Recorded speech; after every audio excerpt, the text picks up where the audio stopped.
Hello students and teachers. I'm Nurgul Baktabayeva and I'm chemistry teacher in Nazarbayev Intellectual School of Chemistry and Biology in Shymkent. Today we'll talk about chemical equilibrium.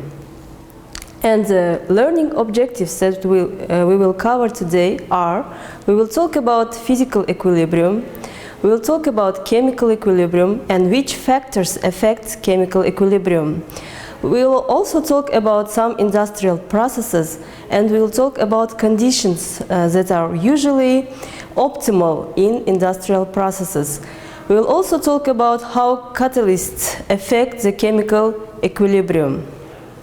So now let me ask you several questions before we start that topic.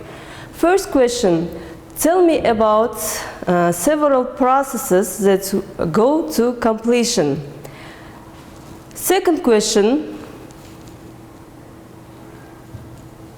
tell me about what does reversible word mean. And third question: what can you say about synonym for the word reversible? Now let's answer these questions one by one. So reactions can be irreversible and reversible. Irreversible reactions are reactions which go in one direction. It means from reactants you get products and never you take again the reactants. For example, explosions, the burning processes, the decay of leaves, and etc. The reversible reactions, they go in two directions, in forward direction and in reverse direction. And such processes, examples for such processes can be Haber process. It's production of ammonia, it's production of the sulfuric acid, it's called as the contact process, production of hydrochloric acids. And now let's talk about physical equilibrium. Physical equilibrium is established when matter changes its states. For example, when you take a glass of water and leave it for several days, after several days you can realize that the amount of water is decreased. So what happens here? At the beginning, water molecules, they start to evaporate, and at the same time the vapor molecules, they condensate and form water molecules again. Here in open container water molecules, the rate of evaporation is bigger than the rate of condensation, and after a while the level of water drops. When you close a glass with a lid, at the beginning the water level decreases, but after a while it stays constant. What happens here? At the beginning the water molecules start to evaporate, and the rate of evaporation is bigger than the rate of condensation. After a while the rate of evaporation and the rate of condensation, they equalize. Now here the amount of water and amount of vapor, they are constant. It seems that nothing is happening, but at microscopic scale the two processes, they are going on, but they go at the same rate. This is called as dynamic equilibrium. Consider a closed system containing a flask from which all the air has been evacuated. When liquid ethanol is added to the flask, ethanol molecules begin to leave the liquid surface to form vapor. Molecules continue to vaporize and condense until equilibrium is reached. A liquid boils when its vapor pressure equals the pressure of the atmosphere. In the evacuated flask, there were no molecules in the gas phase or atmosphere to exert pressure on the liquid, so the liquid boiled immediately. As more molecules from the ethanol entered the gas phase, they began to exert pressure on the liquid, slowing down this process until equilibrium was reached. The equilibrium vapor pressure of a liquid is the pressure exerted by the vapor in equilibrium with its corresponding liquid at a given temperature. Now next, let's talk about chemical equilibrium. Chemical equilibrium is a state of balance in which rate of forward reaction is equal to the rate of reverse reaction, and concentration of reactant and concentration of product, they stay constant. For systems that are in equilibrium, opposing processes occur at the same time and at the same rate. Suppose you have a system in which reactants A and B form products C and D. Also, because this is a reversible reaction, C and D decompose to form A and B. Initially, the system contains only A and B and no C or D. As the reaction proceeds, reactants are used up and the rate of reaction for the forward reaction slows down. As more C and D are formed, however, the reaction rate for the reverse reaction increases. At some point in time, the rate of A and B becoming C and D decomposing back to A and B will be equal. At this point, the system is in chemical equilibrium. Now let's talk about the concentration of the substances. At the beginning, the concentration of hydrogen and iodine are maximum, and the concentration of hydrogen iodide, Hi, is minimum. When the reaction reaches equilibrium, concentration of substances become constant, as you can see. After a while, the concentration of products and reactants equalizes. Now let's talk about the fundamentals of dynamic equilibrium. So, what factors must be in when chemical equilibrium is established? So it doesn't show any visible change and it's a spontaneous reaction. It must occur in closed container, and temperature must be kept constant through equilibrium. Next, let's look at the example where homogeneous and heterogeneous system exists. In first reaction, the homogeneous system, it means all the reactants and products are in the same phase. In second reaction, heterogeneous system, the products and reactants are in different states, and in this reaction, the magnesium is solid, hydrochloric acid is aqueous, magnesium chloride is in solution, and hydrogen is a gas. Now, which factors affect the chemical equilibrium to be established? There are two main factors. The first is tendency towards the minimum energy. So all the substances in nature, they tend to minimize the energy. What happens in exothermic reactions? The direction of minimum energy in the favor of products. In endothermic reaction, the direction is in favor of reactants. For example, let's look at these three reactions. In first reaction, it's an endothermic process, and it goes in the favor of reactants. In second reaction, it's an exothermic process. The product will go in the favor of products. In third reaction, it's an endothermic process, and it will go in the favor of reactants. So, reverse, forward, and reverse the answers. Second factor is towards the maximum randomness. What is a randomness? It's called as entropy. So, all the system tends to increase its entropy. How it happens when the states of matter change, for example, from solid to liquid and from liquid to gaseous states. And second factor in randomness is in favor of the site which has more number of molecules. For example, when ozone molecule is converted to oxygen molecule, the number of molecules increases and the randomness increases too. And if two tendencies, minimum energy and maximum entropy, are in two directions, in opposite directions, the chemical equilibrium is established. example, let's look at these three reactions.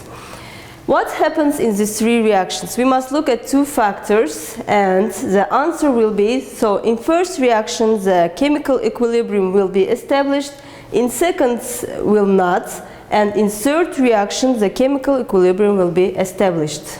Entropy is a measure of the disorder in a system. The entropy of a substance increases with temperature. For example, gaseous water vapor has more entropy or disorder than liquid water because the molecules have more freedom of movement. Ice has a lower entropy than liquid water because the molecules are in highly ordered lattice structures.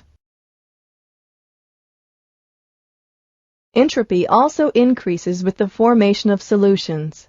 For example, before sugar is added to iced tea, the entropy is low. The sugar and water molecules remain separate. When the iced tea is stirred and the sugar goes into solution, entropy is increased. Now, how can we express the chemical equilibrium in mathematical equation? We use the equilibrium constant Kc. How do we calculate it? So we take an equilibrium reaction and we know that it goes in two directions. First direction reverse and forward. Second direction is forward reaction. And as you know from the previous chapter, rate of reaction, the factors that affect chemical reaction rate is the concentration of reactants and it multiplied by constant. And the forward reaction at equilibrium, the rate of forward reaction and the rate of reverse reactions, they equalize. For a reversible reaction of the kind shown here, the equilibrium constant at a given temperature is equal to the ratio of the mathematical product of the concentrations of substances formed at equilibrium to the mathematical product of the concentrations of reacting substances. Each concentration is raised to a power equal to the coefficient of that substance in the chemical equation. For example, let's look at these four reactions and try to write the Kc expressions for these reactions. Now, the two other rules that we use in writing the Kc, they are, we don't use the solid state, and second, we don't use the liquid states of substance in writing the equilibrium constant. In first reaction, both of them are in gaseous state, so we write it as Kc equal to the concentration of product divided by concentration of reactant. In second reaction, as you can see, magnesium is in solid, oxygen is in gaseous state, and magnesium oxide is in solid state. So how do we write the Kc expression for this reaction? Kc is equal to 1 over the concentration of oxygen gas. In third reaction, we take all of the substances. In fourth reaction, we write as Kc is equal to 1 because argentum silver chloride is in solid state. We divide it by the concentration of ions. It's silver and chloride ions. Now let's solve another example. Here, the following reaction is allowed to go equilibrium. The initial amounts of X2 and Y2 gases are 2 and 6 moles respectively. The amount of XY2 is 1 mole at equilibrium. What is the value of the equilibrium constant Kc? Now, in such questions, we use three parts of the reaction. So, at initial points, at change points, and at equilibrium point.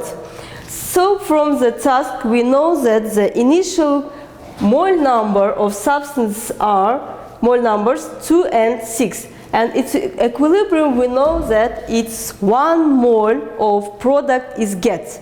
So we must find what are the mole numbers of substances at change parts.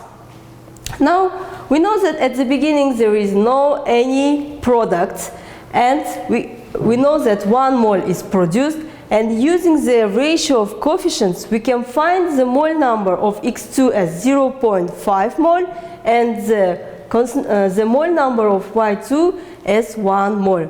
So at equilibrium we get these mole numbers.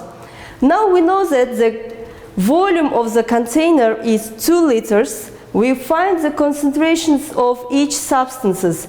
So for the concentration of X2 0.75 molar, Y2 2.5 molar, and XY2 is 0.5 molar. Kc is equal to the concentration of products divided by concentration of reactants, and we put it in the formula, we get 0.053. Now next question. 0.80 grams of SO3 placed in 1 liter container decomposes 80% and it reaches the equilibrium by the equation given in the slide. Now calculate the Kc for this reaction. Now we solve it as in the previous example. We can see just here 80%, so maybe you may be confused by this percentage, but it's not so difficult. It is solved as in such way. So we find firstly the mole number of substance SO3, then we find the 80% of this amount and subtract it from the initial amount. We get 0.002 moles. We write the reaction and 3 stages: the initial, the change, and at equilibrium. Now we know that initial amount of SO3 gas is 0.01 mole, and at equilibrium the mole number is 0.002. So we can find how many moles of SO3 reacted in this during the process. It is 0.01 subtract 0.002 mole, we get 0.008 moles. And by using the ratio of coefficients, we can find the mole number of products. And how can we calculate the concentrations of the substances? We know that the volume of container is 1 liter. We divide it to the mole numbers of the substances. We get Kc is equal to 0.064. Okay, students, today we are going to calculate Kc for esterification. And do you remember how do we calculate Kc for chemical equilibrium? Yes. Yes. How do we do it? Ayajan? To find the Kc, we should divide its concentration of products to concentration of reactants. So, several days ago we prepared a mixture. Do you remember? Yes. Here we have mixture of ethanoic acid, ethanol, and what else? Do you remember? Water. Acyl ethanoate and water mixture. And here we used which catalyst? Hydrochloric acid. Now after several days we will try to calculate the mole number of amount of which substance left? At equilibrium we must calculate now the amount of ethanoic acid. Yes? How do we do it?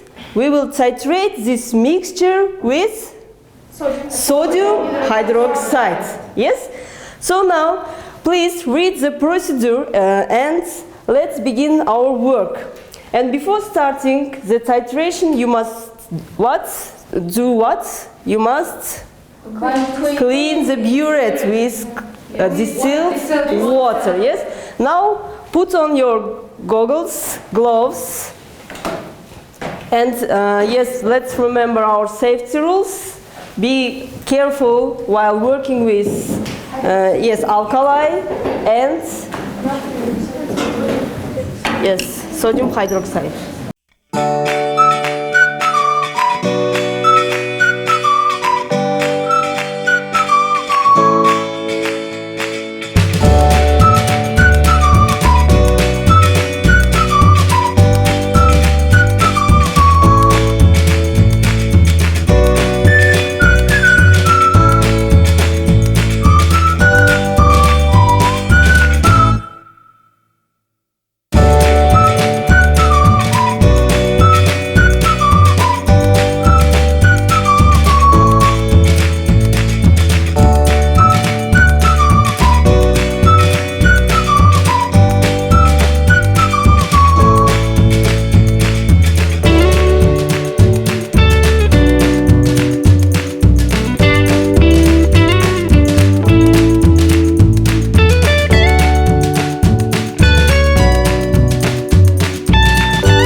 So we have already done procedure and we got some results. With that results we are going to calculate and do some calculations to get exact results. So first we should find the mole numbers of reactants, which is ethanoic acid and ethanol.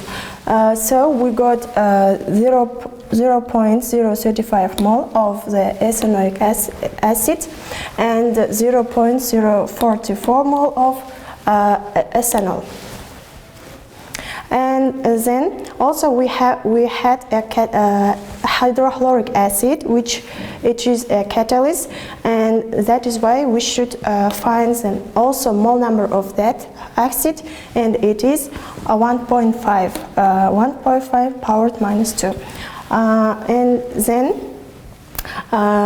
then we find the mass number of hydrochloric acid, and to find that we multiply the mole number of hydrochloric acid with mR, and we got 54 gram of hydrochloric acid. As its solution, we have also water in that solution. That is why we should find also mass of the water, and it is 4.74 gram. And after that, we should find the mole number of water, and we got 0.26 mole. And here we have a reaction, and we divide for 3 parts. This initial, change, and at equilibrium. And we put some results that we have got. So first it is 0.035 moles of the ethanoic acid and 0.044 mole number of the ethanol. And as we have a same proportion, which is 1 to 1 and 1 to 1, during the reaction we found the volume of sodium hydroxide, and with help of that we found, with the help of volume, we found mole number of sodium hydroxide. And then we put the result instead of X, and we can get the numbers which we need at equilibrium.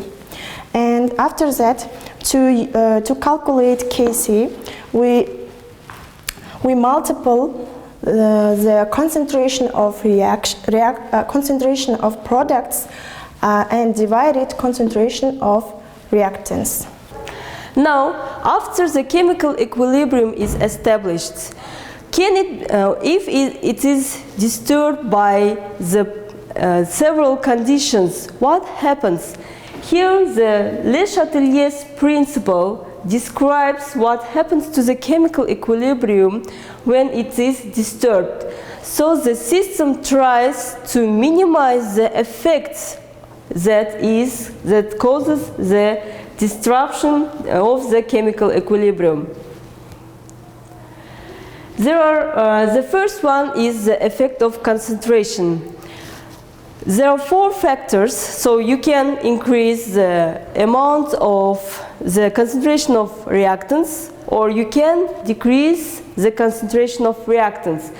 Third, you can increase the concentration of products, or you can decrease the concentration of products.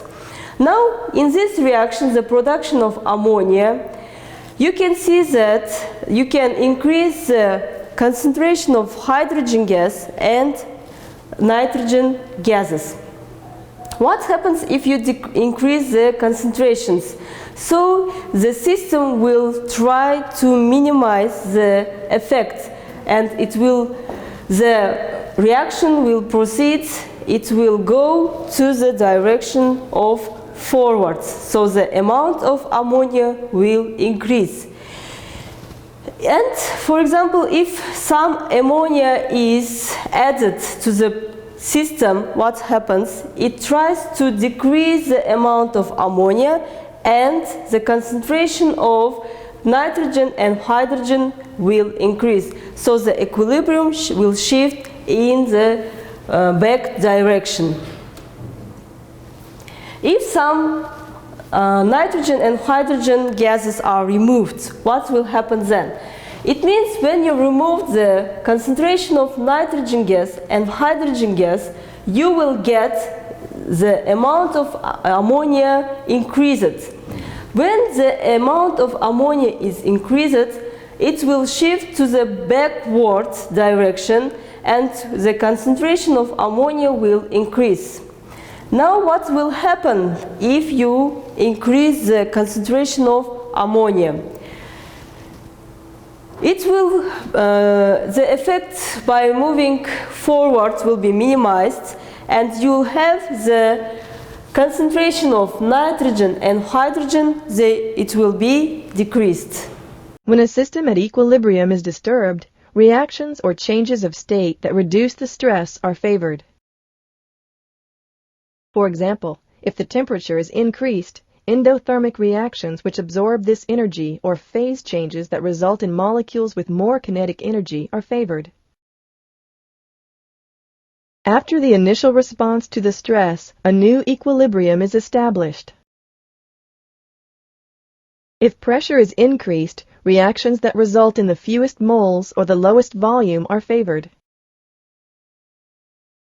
By reducing the volume of particles in the system, the stress of having increased pressure is relieved. A new equilibrium is then established. Similarly, if the relative concentrations of reactants and products are changed, the original equilibrium is disturbed. When, for instance, product is removed, the system establishes a new equilibrium by producing more product. If we continue to remove product, the system will continue to respond until there is no more reactant. Chemists use Le Chatelier's principle as they examine the dynamics of systems and work to optimize them to obtain the maximum yield at the minimum cost. Equilibrium is a condition of balance. Changes in temperature, pressure, or concentration can cause a shift in the equilibrium. When an ice cube is dropped into a glass of water, the ice warms and melts. At the same time, the rest of the water becomes cooled until the overall temperature stabilizes. Reversible chemical reactions also come to equilibrium. When aspirin combines with water, such as when you initially swallow a tablet, some of the aspirin forms ions. The stomach's acidity, however, provides high concentrations of hydronium ions, one of the products, pushing the equilibrium back toward the reactants. Another reversible reaction occurs when nitrogen dioxide, a pale yellowish-brown gas, converts to dinitrogen tetroxide, which is colorless. A decrease in volume causes an immediate increase in pressure. The reversible chemical reaction responds to this change, pushing the reaction toward product. Since the product is colorless, the overall color of the gas appears to lighten. Le Chatelier's principle states that if a change is made to a system at chemical equilibrium, the equilibrium will shift to oppose the change until a new equilibrium is reached. In this case, more N2O4 forms to relieve the stress of increasing the pressure. The product side of the equation results in fewer overall particles than the reactants. For example, what will happen to the equilibrium if first you will add some CO gas, if you add hydrogen gas, if you remove water gas, vapor gas, and if you remove carbon dioxide gases. Now, the reaction first, if you add some carbon monoxide gas, the reaction shifts forwards and concentration of carbon dioxide gas and hydrogen gas will increase and the concentration of water will decrease. In second, if you add some hydrogen gas, the equilibrium will shift in backward direction. In third, if you remove water, you will see that the concentration of carbon dioxide and hydrogen gas, they will increase, so the equilibrium will shift in the backward direction.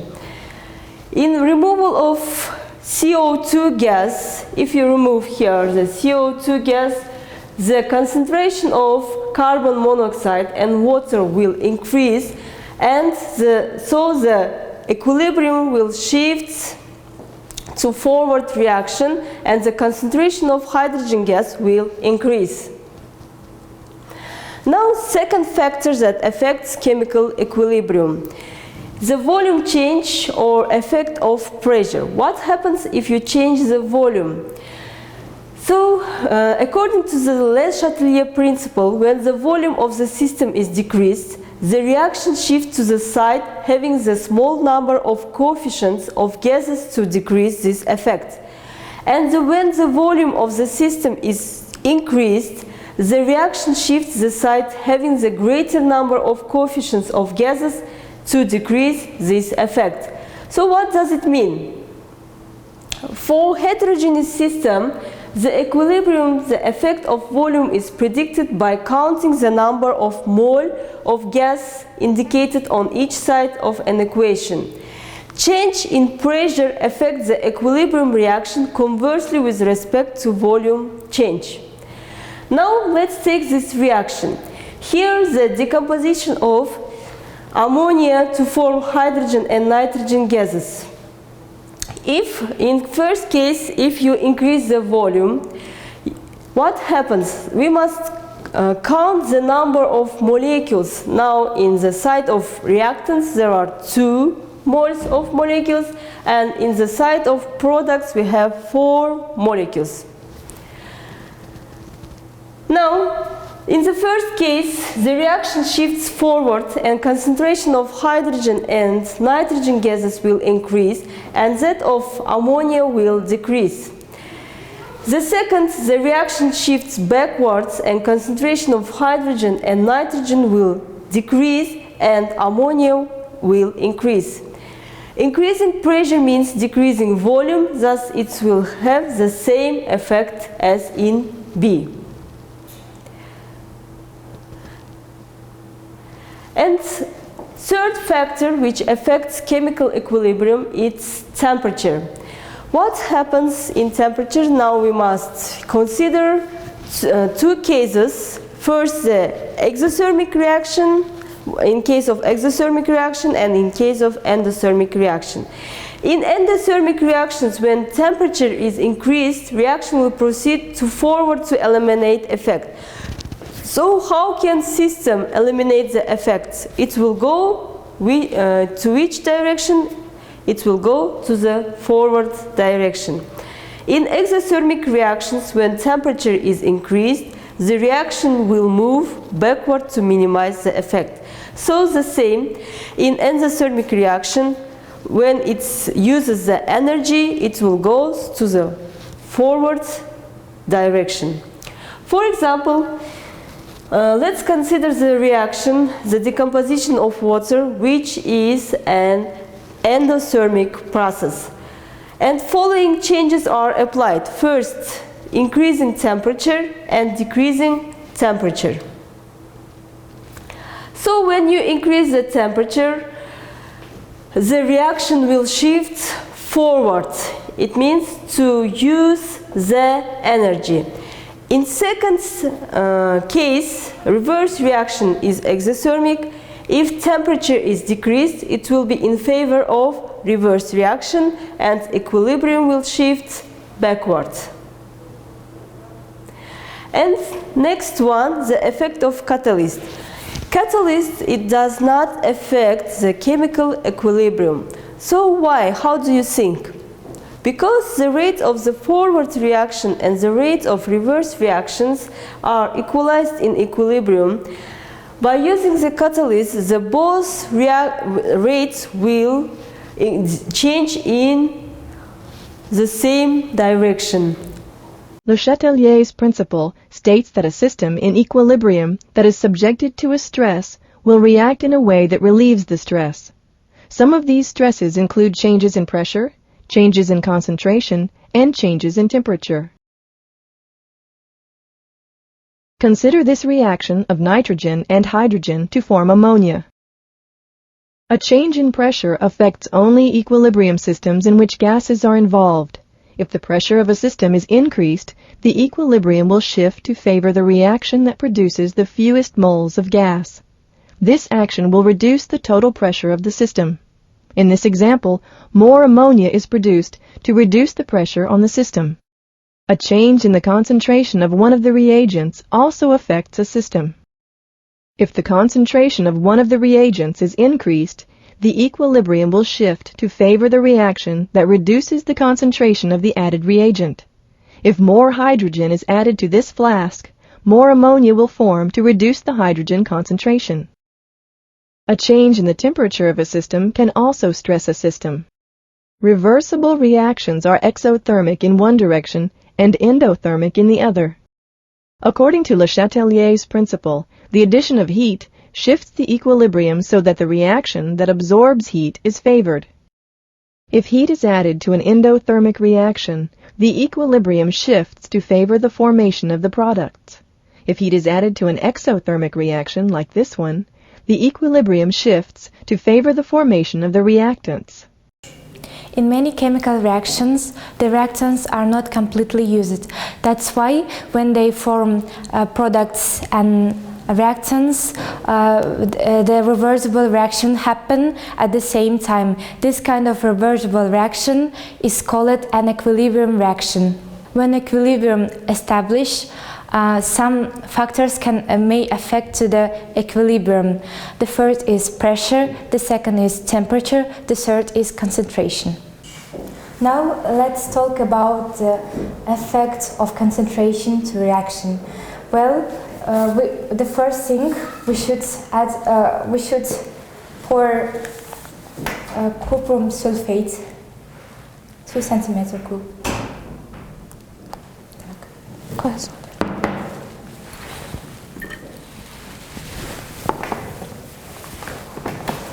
The second thing is adding hydrochloric acid.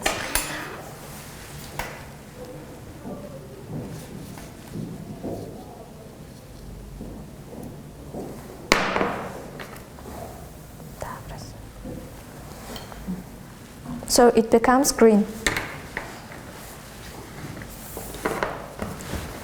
This is mainly because of the reason, the concentration.